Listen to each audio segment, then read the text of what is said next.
तुम्ही सगळ्यांनी पाहिलं असेल 2 महिन्यापूर्वी माननीय मुख्यमंत्री एकनाथ शिंदे साहेबांनी कोयना जलपर्यटनाच्या जवळपास 350 कोटी रुपयांच्या आराखड्याला मंजुरी दिली। त्याच्यामध्ये तापोळा महाबळेश्वर त्या साईडचे सुद्धा जलपर्यटनाचा आराखडा आहे आणि त्याच्यामध्ये 68 कोटी रुपये हे आपल्या कोयना नगर रासाठी हा जो आपला परिसर आहे तिथं सुद्धा वॉटर स्पोर्ट्स आणि पर्यटनाच्या बाबी सुरू करण्याचा त्याच्यामध्ये समावेश आहे। त्याच कार्यक्रमामध्ये मी माननीय मुख्यमंत्री महोदयांना विनंती केली होती की साहेब, जसं कोयनेला नैसर्गिक सौंदर्य आहे तसं आमच्या मोरणा डॅमच्या परिसरामध्ये सुद्धा नैसर्गिक सौंदर्य आहे आणि प्रचंड म्हणजे या विभागामध्ये पर्यटनासाठी सुविधा आहे। तर आम्हाला जसं कोयनेचा जलपर्यटन आराखडा आपण केलेला आहे तसं आमचा मोरणा जलपर्यटन आराखडा आपण करावा ही मागणी त्या कार्यक्रमामध्ये मुलावण्याला कार्यक्रम जावली तालुक्यामध्ये झाला होता, महाबळेश्वर तालुक्यामध्ये झाला होता आणि त्याच वेळी माननीय मुख्यमंत्री एकनाथ शिंदे साहेबांनी मला सांगितलं की तुम्ही त्याचा प्रस्ताव तयार करा आणि आचारसंहिता संपली की त्याच्या बाबतीची एक बैठक माननीय मुख्यमंत्री स्वतः घेणार आहेत। आता आचारसंहिता असल्यामुळे मला भाषणात त्याचा जास्त फोनवर खुलासा करता येणार नाही, पण जसं कोयनेला जलपर्यटन माननीय मुख्यमंत्री महोदयांनी मान्य केलं, मंजूर केलं, तसं मोरणेचं जलपर्यटन सुद्धा नक्की माननीय मुख्यमंत्र्यांकडे प्रयत्न करून या विभागाच्या दृष्टीनं एक मोठा प्रकल्प या ठिकाणी भविष्यामध्ये आपल्याला करायचा आहे।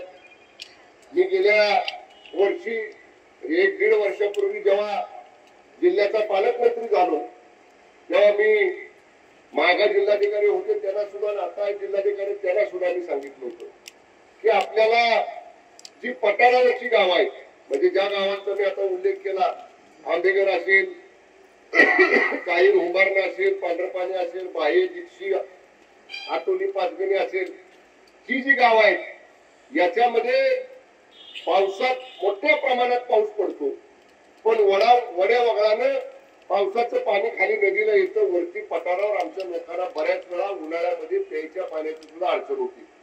तर माग एकदा आपण जलयुक्त शिवार हे खाली तळात बंधारे बांधायचा कार्यक्रम सरकारच्या वतीने घेतला होता।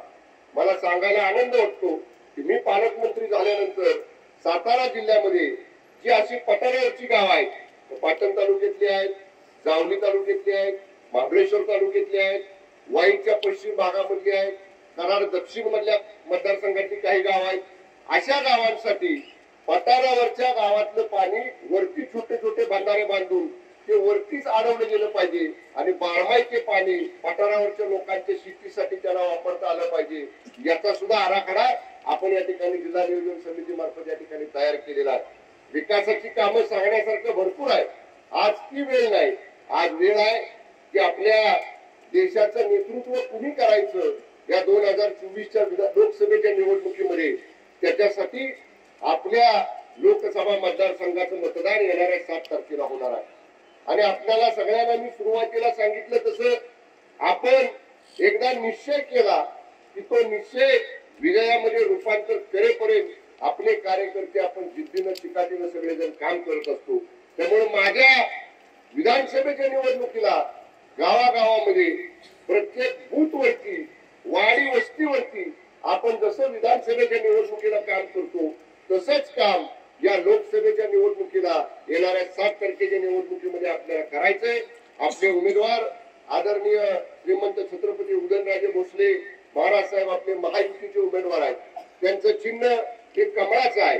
आपल्याला धनुष्यबाणाच्या चिन्हाची सवय झालेली आहे, त्यामुळे आपल्याला आता आदला बदली करायची आहे। लोकसभेला आपली मतं आपण कमळाला द्यायची आणि कमळवाल्यांची मतं विधानसभेला आपल्याकडे घ्यायची, त्याच्यामुळं आपल्याला देवाण साठवण होतं कसं म्हणतो आपण तसं आपल्याला साठवण होतं लोकसभेच्या आणि विधानसभेच्या निवडणुकीच्या मतामध्ये करायचंय।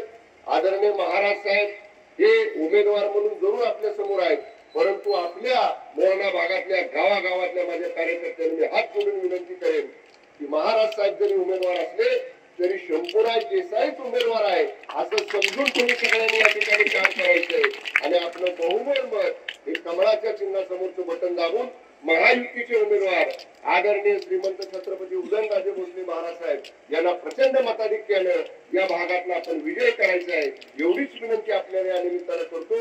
आपले सगळ्यांचे मनापासून आभार मानतो आणि यानंतर आदरणीय महाराज साहेबांनी आपल्याला मार्गदर्शन करावं अशी विनंती करून आपली सगळ्यांची रजा घेतो. धन्यवाद. जय हिंद, जय महाराष्ट्र. छत्रपती शिवाजी महाराज त्याचबरोबर संपूर्ण पाटण नव्हे तर संपूर्ण सातारा जिल्ह्याचा आणि पश्चिम महाराष्ट्राचा बुलंद आवाज कैलासवासी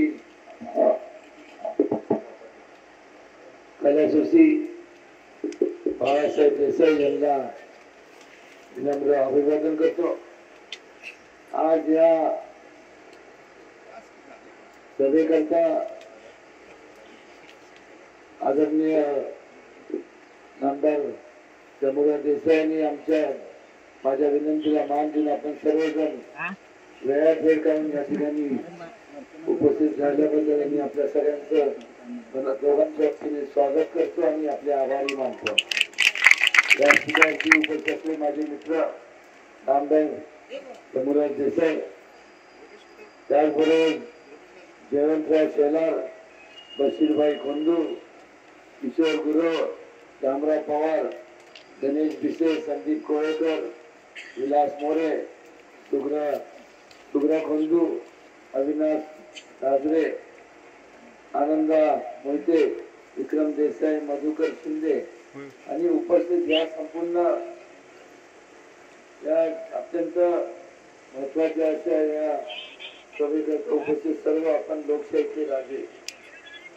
प्रथम या ठिकाणी कालपासून संपूर्ण पाटण तालुक्याच्या दौऱ्यावर माझे मित्र आणि या संपूर्ण मतदारसंघाचे आणि जिल्ह्याचे पालकमंत्री शंभूराज देसाई बरोबर संपूर्ण या परिसरात प्रवास करत पलीकडचा करता अनेक गोष्टी अनेक बाबी माझ्या निदर्शनास झाल्या त्या आवर्जून त्या ठिकाणी मला नमूद करायचे वाटतं.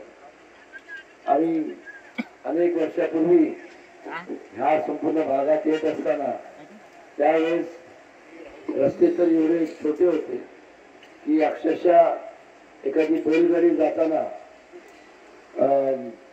बैलगाडीवर जाऊन तिथे चाक सुद्धा रस्त्याच्या साईड पट्टीवरही असेल. पण आज संपूर्ण या दळणवळणाचे जे रस्ते आहे या संपूर्ण विभागात त्यात जर पाहिले तर असं वाटत नाही की आपण खरंच पाटण मतदारसंघात आलोय का काय.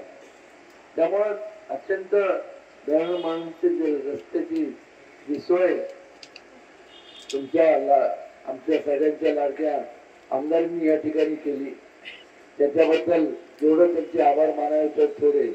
कारण की मला माहित आहे डोंगरी परिसर हा अत्यंत नैसर्गिकदृष्ट्या चांगला जरी असला सुंदर जरी असला तर बऱ्याच वेळेस पावसाळ्यात खास जास्त करून संपूर्ण काय काय गावांचा संपर्क देखील हा संपूर्ण भाच्या जगाबरोबर तुटलेला आपल्याला पाहायला मिळतो. त्यामुळे दळणवळण आणि त्याच्यामुळं बऱ्याच वेळेस संपूर्ण दळणवळणचे रस्ते नसल्यामुळं बऱ्याच लोकांना आजारी असताना त्यांना हॉस्पिटलमध्ये नेता येत नाही आणि दुर्दैवाने त्यांचा त्या ठिकाणी अंत झालेला आपल्याला पाहायला मिळतो.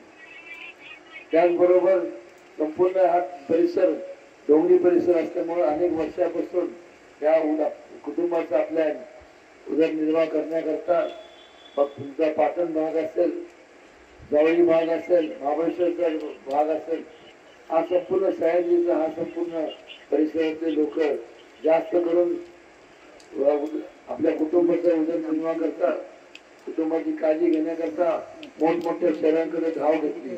मुंबई, नवी मुंबई, ठाणे, पिंपरी चिंचवड अशा ठिकाणी जाऊन अंगाच्या कपड्यात गेलेले लोक त्या ठिकाणी त्यांनी आज अभिमानाने सांगायचं वाटतं की आज कोट्यावधी रुपयाची उलाढाल करणाऱ्या संस्था तुमच्या ह्याच भूमिपुत्रांनी त्या ठिकाणी केल्या. आणि मग असा एक विचार येतो की जर त्यावेळेस सुविधा नव्हत्या म्हणून ज्यावेळेस लोकांना तिकडे जावं लागलं. पण मला खात्री आहे की मगाशी ज्याचा उल्लेख आमदार शंभूराज देसाईंनी केला ते रास्त आहे. कारण या ठिकाणी आपण जर पाहिलं की अनेक आपल्या देशामध्ये अनेक राज्य आहेत, त्या त्यांची संपूर्ण अर्थव्यवस्था ही संपूर्ण त्या पर्यटनावरती अवलंबून असते. जगभराचा विचार केला तर अनेक देश असे आहेत की त्यांची संपूर्ण आर्थिक अर्थव्यवस्था ही पर्यटनावरती अवलंबून असते. मगाशी उल्लेख केल्याप्रमाणे ज्या पद्धतीने कोयना जलशयात नामदार एकनाथजी शिंदे आपले सगळ्यांचे महाराष्ट्राचे कर्तव्यगार मुख्यमंत्री यांनी त्या पद्धतीने तिथं जी योजना राबवली त्या प्रकारची योजना त्या ठिकाणी राबवण्यात निश्चितपणे येईल. कारण की मला माहित आहे एकदा विकासाच्या कामाचा विडा शंभूराज देसाईंनी उचलला तर जोपर्यंत ते पूर्ण होत नाही तोपर्यंत त्यांना चैन पडत नाही. आणि हे करत असताना सर्वात प्रथम म्हणजे तुम्हाला सगळ्यांना केंद्रबिंदू मानून तुमचा उत्कर्ष कसा होईल, तुमची प्रगती कशी होईल आणि ह्या भागातले लोक ह्या भागातच राहिले पाहिजे, कुठं दुसरीकडे जाता कामा नाही. आणि इथं जास्तीत जास्त तिथं या भागात जाऊन जास्तीत जास्त प्रगती या भागाची तुमच्या सगळ्यांच्या तरुण पिढीच्या माध्यमातून होईल याबद्दल ते मात्र शंका माझ्या मनात किंवा कोणाच्या मनात नाही. हे करत असताना एक केंद्र शासनाच्या माध्यमातून निश्चितपणे मोठमोठ्या अशा पर्यटकासाठी मोठमोठा निधी मोठ्या प्रमाणावर निधी उपलब्ध असतो. मी शंभूराज देसाईंना आणि बशीरभाई असतील किंवा या संपूर्ण शेलार साहेब असतील आपल्या सर्वांना विनंती करणार आहे की एक तर शंभूराज देसाई काय करू शकणार नाही, ते मी काय करू शकणार नाही. का तर तुमच्या लोकांची जोपर्यंत साथ आम्हाला मिळत नाही तोपर्यंत आम्ही तरी काय करणार. त्यामुळं विनम्रपणे सांगतो की आम्ही खासदार आणि आमदार जरी असलो तर आमच्यामुळं तुम्ही नाही, तुमच्यामुळं आम्ही लोक आहोत हे विनम्रपणे या ठिकाणी सांगायचं. एका बाण ठेवून तुम्ही जो विश्वास आमच्या दोघांमध्ये ठेवलाय त्याला कुठल्याही परिस्थितीत तडा जाऊन देणार नाही हे आवर्जून या ठिकाणी सांगत असताना एवढंच सांगतो की संपूर्ण आपल्या भागाचा विकास करत असताना ज्या भागात आपण राहतो तर ज्या समजा त्या भागात तुम्ही राहता तर त्या भागातल्या अडीअडचणीला तुम्हाला दररोज सामोरे जावं लागत असताना त्या ठिकाणच्या अडचणी तुम्हाला माझ्यापेक्षा जास्त माहित आहे. तसंच त्या अडीअडचणी तुम्ही केव्हाही म्हणजे निश्चितपणे तिथं बऱ्याचशा अडचणी ते सोडून शंभूराज देसाईंनी केली असणारच. पण ज्या उल्लेख जे काय अडचणी असतील त्या भागाच्या प्रगती करता जे जे म्हणून करावं लागेल ते निश्चितपणे त्याच्यात कुठल्याही परिस्थितीत मी या ठिकाणी कमी माझ्याकडनं प्रयत्न कमी पाडून देणार नाही.